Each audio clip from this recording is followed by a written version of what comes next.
KU sama dengan P. Nah, ini waktu di dinamika struktur dulu, atau bukan cuma dinamika struktur, ini persamaan diferensial ya. U-nya ada turunan 2 kali terhadap waktu, ini juga ada turunan sekali terhadap waktu, jadi ini berupa persamaan diferensial. Secara matematis pun biasanya yang begini kita bahasnya bertahap ya. Pertama ada yang bentuknya seperti ini.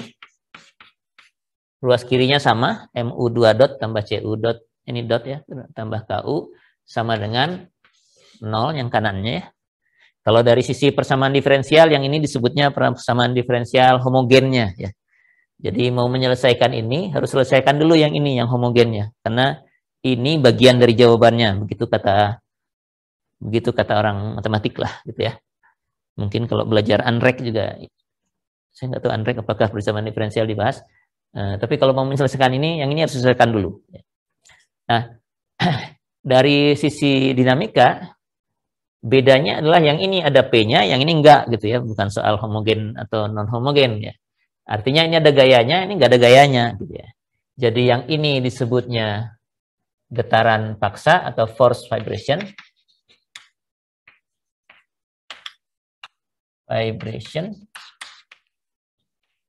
Gitu. Sedangkan yang ini karena tidak ada gayanya disebutnya getaran bebas. Free vibration. Ya. Jadi dari sisi dinamiknya berbeda. Dari sisi matematisnya juga memang yang ini harus diselesaikan duluan, baru kemudian ada jawaban yang ada P-nya. Nah, selanjutnya dari sisi dinamiknya, nah kalau ini sisi dinamiknya, redaman ini kadang-kadang merepotkan gitu ya, dan perilakunya belum sepenuhnya diketahui. Jadi di awal biasanya kita pelajari sistem yang redamannya nggak ada dulu gitu ya. MU2 dot tambah KU sama dengan 0 begini. Jadi ini juga bisa MU2 dot tambah KU sama dengan P juga bisa di situ ya. Yang ini namanya tanpa redaman, jadi ini undamped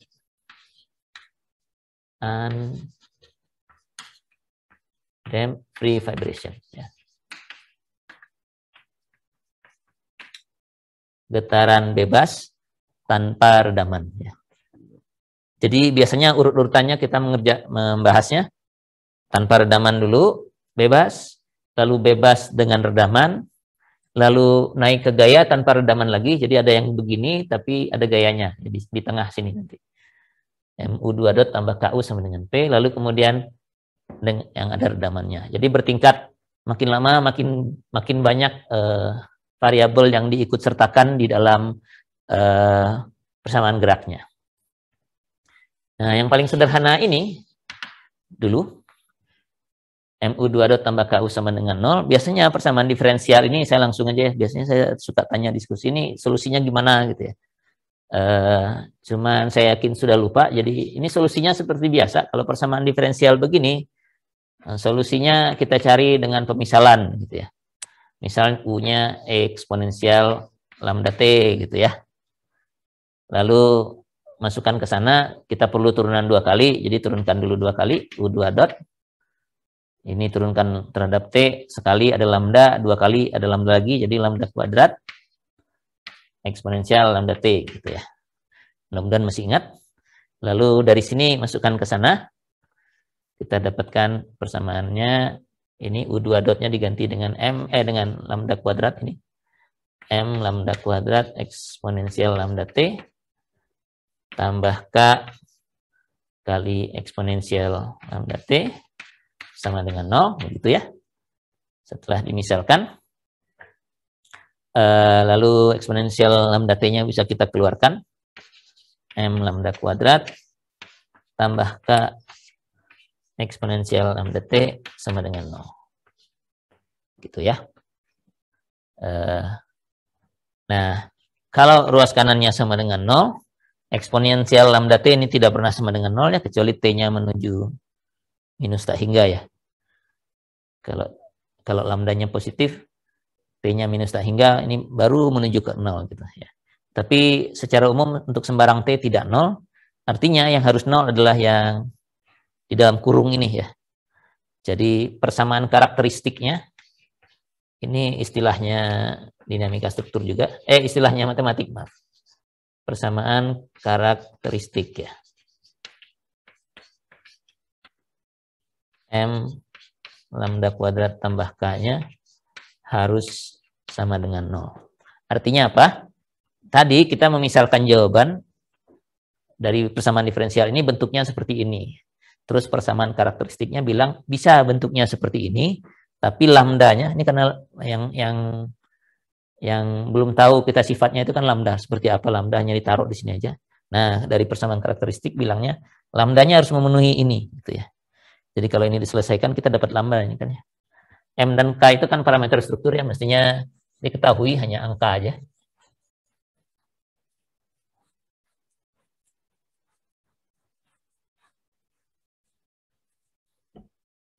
Jadi kalau kayak begini pindahkan ke sana. Lambda kuadratnya adalah K-nya pindah sana minus K per M gitu ya. Seperti itu. Kemudian biar tidak repot-repot nulis begini, saya tulis saja minus omega gitu. Jadi saya catat dulu di sini. Omega itu adalah kuadrat, biasa sama kuadrat. Omega itu kuadrat itu adalah K per M ya. K dan M itu pasti bilangan positif ya. K itu kan kekakuan ya. Jadi kalau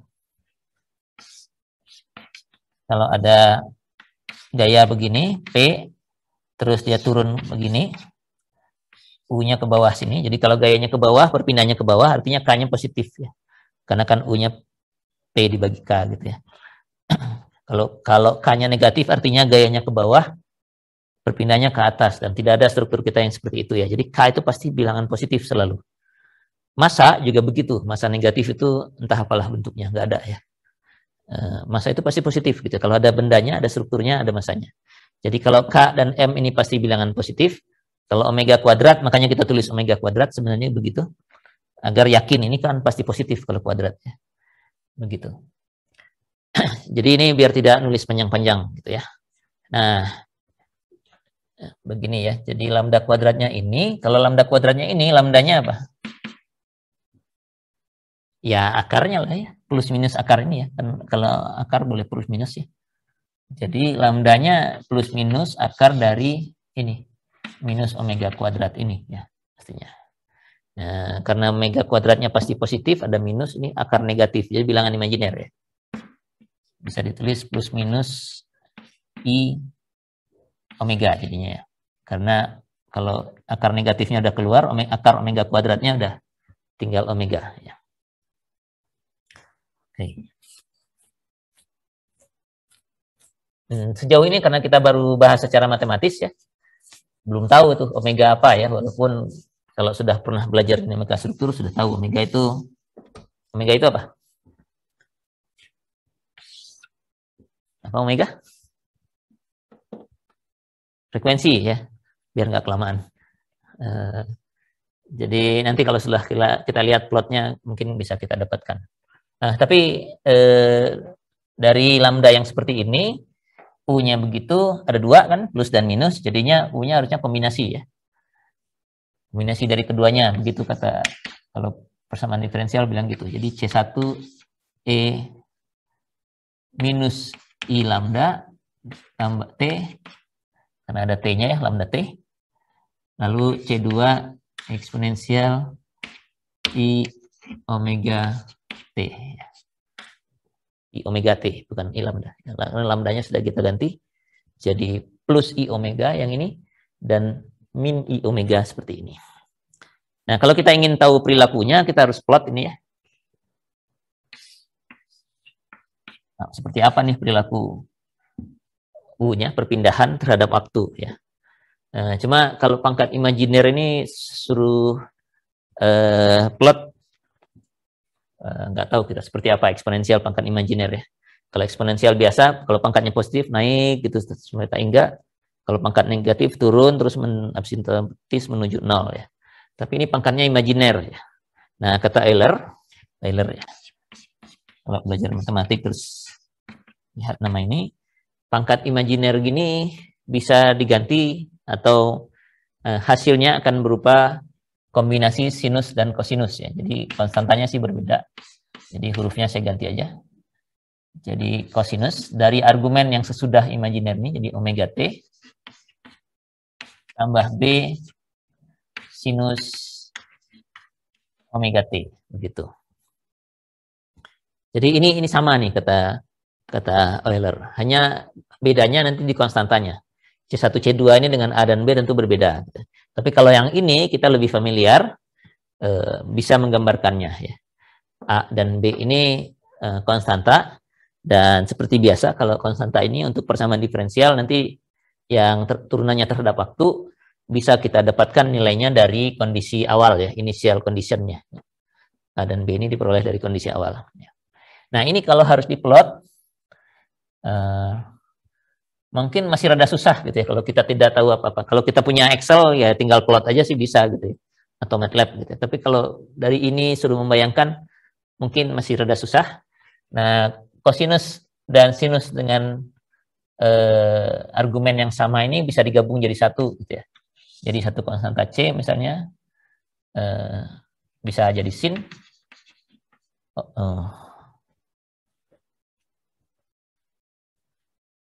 ininya omega T tapi ada beda fasanya. Ini kurang kalau tidak salah. Kita tambah ya. Saya tulis plus atau minus dulu aja gitu ya. Jadi ini bisa ditulis begini ya. Nah, ini juga hurufnya V aja dulu walaupun tadi kita sudah sebut beda fasa ya. Nah, kalau ini kita plot, ini jelas nih, ini cuma sinus dari sesuatu. Sinus dari sesuatu itu ya gambarnya mudah ya.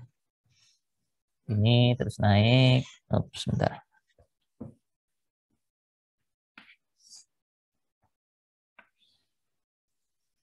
Itulah. Jadi berapa nilai puncaknya? Ini enggak skala ya. Berapa nilai puncaknya di sini? Kalau lihat itu masih ada yang monitor enggak? C, Pak. C ya, C besar gitu ya. Karena sinus ini kan dari 1 sampai min 1, ini C besar. Ini minus C mestinya yang bawahnya ini ya. Jadi amplitudonya itu sebesar C ya, bolak-baliknya gitu. Oke. Ini C gitu. Nah, initial condition di sini ya tinggal dilihat dari sini aja kan ya. Kalau T-nya sama dengan 0, berapa U-nya? Masukkan T sama dengan 0, sinus 0, 0, ini hilang. Cos 0, 1. Oh, tinggal A. Oh, berarti ini tingginya A nih. Ya. Kalau A-nya positif ya. Kalau A-nya negatif berarti gambar ini mulainya dari bawah gitu ya. Mungkin ke sana, mungkin ke sebelah sana gitu. Oke, jadi A dan B itu menentukan posisi di sini. Satunya lagi sepertinya menentukan ini. Kondisi awalnya itu bisa posisi, bisa juga kecepatan. Nah, kecepatan itu kan turunan terhadap waktu ya, jadi kemiringan.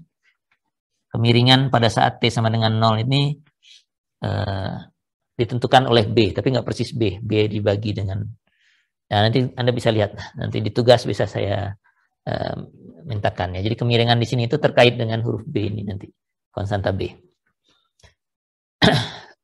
Gitu. Atau bisa langsung aja sih sebenarnya. Jadi kalau A dan B ini konstantanya, A-nya itu sudah ketemu nih, adalah U pada saat T sama dengan 0.